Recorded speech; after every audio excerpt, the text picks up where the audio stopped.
എല്ലാവർക്കും സ്വാഗതം. ഇന്ന് ഞാനിവിടെ ഉണ്ടാക്കാൻ പോകുന്നത് ഒരു ഫ്രൈഡ് റൈസ് ആണ്.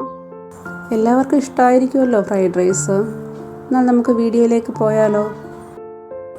ആദ്യം നമുക്ക് ഇൻഗ്രീഡിയൻസ് എല്ലാം തന്നെ റെഡിയാക്കി വെക്കാം. അതിനായി ഒരു പാനിൽ എണ്ണ ചൂടായി വരുമ്പോഴത്തേക്കും ചെറുതായി കട്ട് ചെയ്ത് വെച്ചിരിക്കുന്ന ചിക്കൻ പീസസ് അതിലേക്കിട്ട് നന്നായി ഫ്രൈ ചെയ്തെടുക്കുക. ഞാനിവിടെ ചിക്കൻ എയർ ഫ്രയറിൽ ഹാഫ് കുക്കാക്കിയാണ് എടുത്തിരിക്കുന്നത്. എയർ ഫ്രയറിൽ നമ്മൾ കുക്ക് ചെയ്തെടുത്തു കഴിഞ്ഞാൽ ഓയിൽ കൺസംഷൻ നന്നായി കുറയ്ക്കാവുന്നതാണ്. ഈ സമയത്ത് നമുക്ക് ആവശ്യത്തിനുള്ള ഉപ്പും കുരുമുളക് പൊടിയും ഇതിലേക്ക് ആഡ് ചെയ്ത് മിക്സ് ചെയ്യാവുന്നതാണ്. സമയം കളയണ്ട, നമുക്കപ്പോൾ ആവശ്യത്തിനുള്ള വെജിറ്റബിൾ കട്ട് ചെയ്തെടുക്കാം. ഇന്ന് ഞാനിവിടെ എടുത്തിരിക്കുന്നത് കുറച്ച് beans, carrot, Chinese cauliflower, garlic, onion, പിന്നെ കുറച്ച് സ്പ്രിംഗ് ഓണിയനും കൂടെ. ഇത്രയും വെജിറ്റബിൾസാണ് ഞാൻ ഇന്ന് റൈസിന് ആഡ് ചെയ്യാനായിട്ട് എടുത്തിരിക്കുന്നത്. നമുക്കിനി ഈ വെജിറ്റബിൾസ് ഒന്ന് ഫ്രൈ ചെയ്തെടുക്കാം. അത് ഞാൻ സാധാരണ ഹാഫ് കുക്കേ ചെയ്യാറുള്ളൂ, ഒരുപാട് ഫ്രൈ ആവാത്തതാണ് നല്ലത്.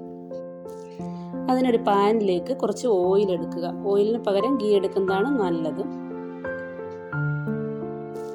ഗീയോ ബട്ടറോ എന്താ നിങ്ങൾക്ക് ഇഷ്ടമെന്ന് വെച്ചാൽ അത് ഉപയോഗിക്കാം. എന്നിട്ട് നമ്മൾ കട്ട് ചെയ്ത് വെച്ചിരിക്കുന്ന വെജിറ്റബിൾസൊക്കെ അതിലേക്ക് ആഡ് ചെയ്ത് ആവശ്യത്തിന് ഉപ്പും കുറച്ച് കുരുമുളക് പൊടി, ഒരുപാട് സ്പൈസി ആക്കണമെന്നില്ല, ഫ്രൈഡ് റൈസ് അധികം സ്പൈസി അല്ല, അപ്പോൾ കുറച്ച് കുരുമുളക് പൊടി ഒരു ഫ്ലേവറിന് വേണ്ടി അതും കൂടെ ആഡ് ചെയ്തിട്ട് നന്നായി മിക്സ് ചെയ്തെടുക്കുക. അപ്പം നമ്മൾ കുറച്ച് സ്പ്രിംഗ് ഓണിയൻ കട്ട് ചെയ്ത് വെച്ചിരിക്കുന്നുണ്ടല്ലോ, അത് ഫുള്ളായിട്ട് എടുക്കണ്ട, കുറച്ച് നമുക്ക് ഗാർണിഷ് ചെയ്യാനായിട്ട് മാറ്റി വെച്ചോളൂ. ബാക്കി എല്ലാ വെജിറ്റബിൾസും പാനിലേക്കിട്ട് നന്നായി മിക്സ് ചെയ്തെടുക്കുക. പിന്നെ ഉണ്ടല്ലോ, വേണമെങ്കിൽ നമുക്കിതിൽ മഷ്റൂമോ ക്യാപ്സിക്കമോ ഒക്കെ ആഡ് ചെയ്യാവുന്നതാണ്. ഇനി അടുത്തതായി അടുത്ത ഇൻഗ്രീഡിയൻസ് എഗ്ഗ്. ഞാനിവിടെ 4 മുട്ടയാണ് എടുത്തിരിക്കുന്നത്. അതിനെ ഒന്ന് പാനിലിട്ട് നന്നായിട്ടൊന്ന് ഫ്രൈ ചെയ്തെടുക്കുക. അതിലും ആവശ്യത്തിന് ഉപ്പും കുറച്ച് കുരുമുളക് ആഡ് ചെയ്യുക. ഇന്ന് ഞാനിവിടെ എടുത്തിരിക്കുന്നത് ഏതാണ്ട് 400 ഗ്രാം റൈസാണ്. ഇനി നമുക്ക് തയ്യാറാക്കി വെച്ചിരിക്കുന്ന റൈസിലേക്ക് കുറച്ച് ഗീ ആഡ് ചെയ്യാം. പിന്നെ നമ്മൾ ഓൾറെഡി തയ്യാറാക്കി വെച്ചിരിക്കുന്ന വെജിറ്റബിൾസ്, ചിക്കൻ, എഗ്ഗ് ഇതെല്ലാം തന്നെ അതിലേക്ക് ആഡ് ചെയ്ത് നന്നായി മിക്സ് ചെയ്തെടുക്കാവുന്നതാണ്.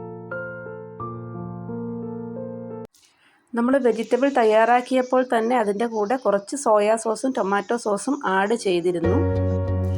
അത് ഞാൻ പറയാൻ വിട്ടുപോയിരുന്നു. നിങ്ങൾക്ക് ഈ ഒരു സ്റ്റെപ്പിലും അത് ആഡ് ചെയ്യാൻ പറ്റുന്നതാണ്. സ്റ്റൗ ലോ ഫ്ലെയിമിലിട്ട് ഒരു ചെറിയ ചൂട് കൊടുക്കുക. നിങ്ങൾ കണ്ടെയ്നർ കണ്ടോ? ഇത് ഒരു ബാമ്പു കൊണ്ടുണ്ടാക്കിയ കണ്ടെയ്നറാണ്.